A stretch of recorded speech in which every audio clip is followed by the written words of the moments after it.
Splinter Cell is back. Ubisoft Toronto has begun work on a remake of Sam Fisher's most classic Operations, and with the series' return on the horizon, it's the perfect time to look back at the game that started it all. What the hell? I'm going to ask you some questions. When I think you're lying, I'll do this. Who do you work for? Splinter Cell launched back in 2002, a time when Ubisoft was best known as the company that made Rayman, a bright and colorful platformer. Splinter Cell was not that. It was a dark and serious stealth action game that favored slow, methodical movements over frantic action. And no one was quite sure how fans would react. Maybe it's better if I didn't see anything. To find out more about the development of that first game and the lasting effects it had, we spoke to some of the folks that helped launch the original Splinter Cell and some that are helping to bring it back.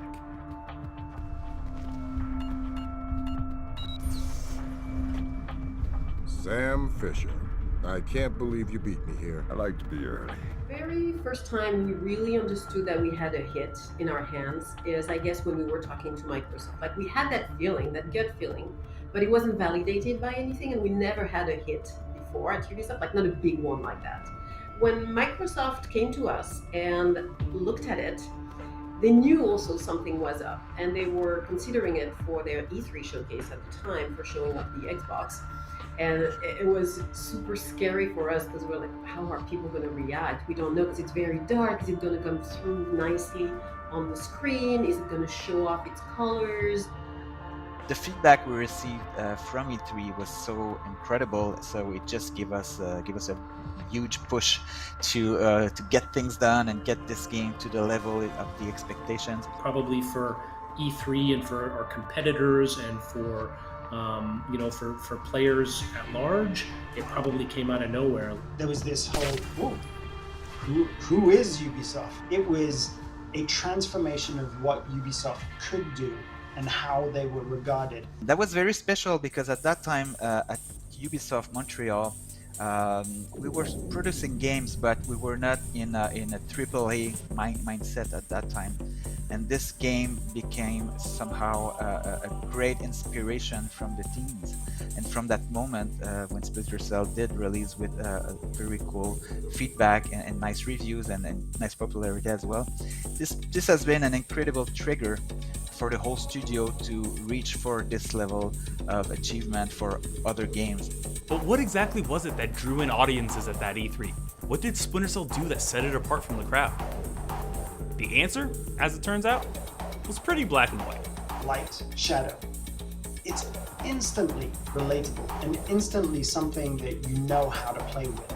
People paid attention because they had never seen such amazing visuals at first. That whole shadow and light was beautiful, and it was giving a dimension that they had never played with. And it had to do with the Xbox and the ability of the Xbox to render these dynamic lights with dynamic shadows and dynamic real-time shadows. And it was really the ambition of the team early on to push the visual fidelity of the game as far as we could. The way art and level design had to work together to deal with, how dynamic lights would affect the gameplay as well as the visuals was probably one of the biggest challenges of development. It was one of those times where a game came out and just really had a brilliant presentation that was so critical for the actual design itself. So you can only imagine how exciting that would have been for the team. The first time we saw the fish tanks that you could shoot the fish tanks and the water would lower down with the stream and down to the level of the bullet hole, and then it would stop, and you could keep shooting it and lowering it. Little tweaks like that, little surprises that people just found the time and the energy to put in to add the polish and the care to the game. That was great. I remember thinking to myself, I was super blown away by the tech advances that were part of that game, the stencil shadows and the moving cloth and the thermal goggles and all of the stuff. And I just remember thinking to myself, how that was even possible at the time. Visually, it was amazing. The light effects were remarkable, ahead of anything else that was being done at the time. But it was even more than that. The use and exploitation of light and shadow set Splinter Cell apart from its competitors, but it would take more than that to deliver on the development team's promise. A promise they felt so strongly about, they put it right on the box art. Stealth Action Redefined was born out of the fact that this was a challenge to the god of tactical espionage action, which was Metal Gear Solid. It was really the mission that Splinter Cell set out for itself. It was, okay, if we're going to take espionage, if we're going to take stealth action, how are we going to position that in a way that fits the Tom Clancy brand values as well? We had Rainbow Six, Redstone was working on Ghost Recon. Those were obvious Tom Clancy games, but Splinter Cell came from Montreal, and Montreal wasn't working on Tom Clancy at the time. And when we looked at it, we looked at the fantasy, we looked at the realism and the techno-thriller aspect of it. We figured that would perfectly fit under Tom Clancy. Back then, there was a lot of, a lot of games that were very kind of heavy on just shoot, kill, be done. That's how you get through these situations. Splinter Cell made you slow down, it made you think, it made you kind of try to understand the threats that were ahead of you, and it layered all of those features together. And it rewarded players for thinking differently, for being a bit more kind of patient with the way that they chose to solve those situations. The idea of being the one who can make the difference, who can go into those places that no one's supposed to be able to go to and do what no one's supposed to be able to do, that's an incredibly powerful fantasy, and it's a lot of fun to be that person. We used an actor that was a recognized person. That was new at the time. Anybody have a line back to third echelon? I'm here, Fisher. What the hell's going on? Nicolas just declared war on the U.S. What? Now it's something that a lot of people do, a lot of game publishers. It's kind of normal, but at the time it wasn't.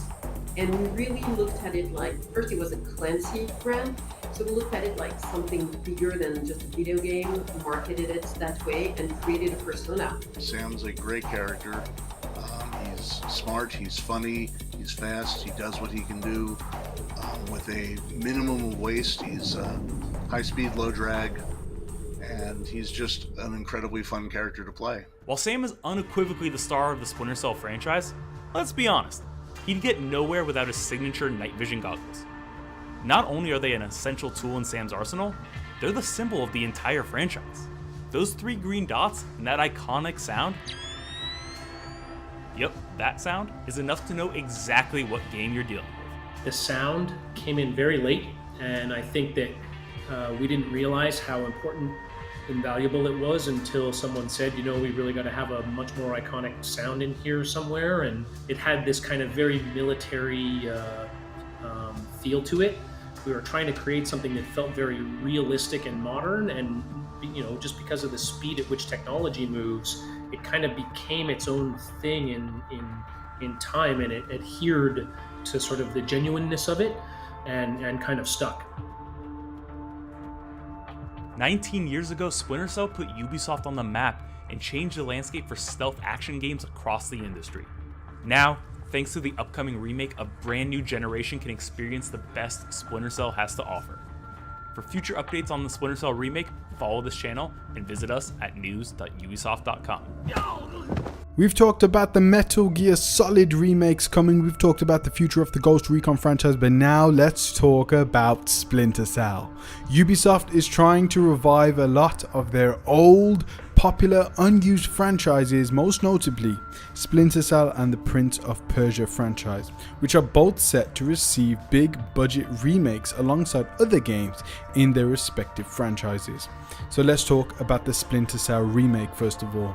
Ubisoft released a video announcing the Splinter Cell remake in December 2021. It will be a remake of the first Splinter Cell game using an advanced version of the Snowdrop engine and will be developed by the devs behind Far Cry 6, Ubisoft Toronto. On November 19, 2022, new concept art was shown online, with it being referred to as early concept art. According to IGN, creative director Chris Orty confirmed that the Splinter Cell remake is still very early in production, and it sounds as though it's still a long way off. But by the time it gets here, it looks as though it will include some improvements on the original. 20 years later, we can look back at the plot, the characters, the overall story of the game and make some improvements. Things that might not have aged particularly particularly well, said creative director Chris Orty, but the core of the story, the core of the experience will remain as it was in the original game. Obviously, a Special Forces soldier will be better trained, said technical director Christian Carrier. They're going to breach differently or enter rooms differently to something like a regular security guard would. We can really improve AI engagement, how they're reacting and what they're reacting to, added senior game designer Andy Schmoll. With all of that, we can make improvements to the cat and mouse gameplay between Sam and the enemies, especially with our enemies behaving like trained professionals. So, what we can take away from this is that these remakes may serve as something similar to the Resident Evil remakes, where it was just a modernized version of the original games. AI engagement also seems to be a big focus. How the enemies react to Sam Fisher will be vastly improved, and they will try to make them as tactical as possible, where they will mirror trained tactical op professionals. The remake would reportedly improve on the atmospheric lighting with ray-traced global illumination, as well as the better audio simulation. Also, Ubisoft Toronto said in a statement on the official Splinter Cell website that they are going to keep it linear like the original games, and not make it open world. There is some concerning news behind this game, however, as the remake's game director David Grivell exited Ubisoft in October 2022, but there's no word on how his departure will affect the development cycle and eventual release going forward. Also, there was a Splinter Cell VR game that was cancelled alongside many of the 12 Battle Royale games Ubisoft had in development at one time, one being another Tom Clancy named title, Ghost Recon Frontlines. So when can we expect to play the game? When can we expect to see the release of this new Splinter Cell remake? Well, it seems the game has entered early production as of November 2022, so perhaps we may see the first remake in 2026 or 2027 time period.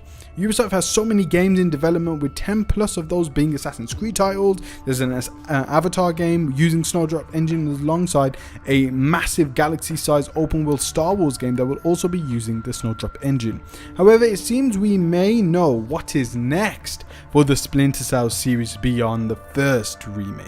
So it seems the approach is similar to what Capcom is doing with the Resident Evil franchise: remake the older titles in the series with modern controls and updated visuals. There is no doubt that fans will be eagerly anticipating a new Splinter Cell game as they have been for years, so a remake of the original will be a slam dunk for Ubisoft if they do it right. Upon its success, it will be inevitable to get remakes of the 5 Splinter Cell games that came after the first in the franchise. This is seemingly the same strategy Ubisoft will be deploying on its Prince of Persia franchise to see if there is still interest for that franchise, and perhaps we may even see brand new entries into both Prince of Persia and Splinter Cell. Capcom is producing new games within its Resident Evil franchise along with remaking its older title. It is a brilliant strategy, and one Ubisoft may be adopting for its dormant franchises in the future, and the wheels are already in motion. Guys, let me know in the comment section below what you guys think about this Splinter Cell remake. Do you think we are going to be getting a brand new entry into the Splinter Cell franchise, as well as brand new entries into the Prince of Persia franchise, as well as how many remakes you think they're going to make? Do you think the first one's going to be successful?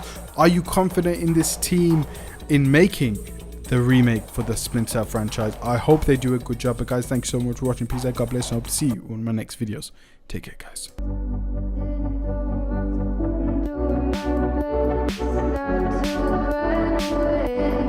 to run away.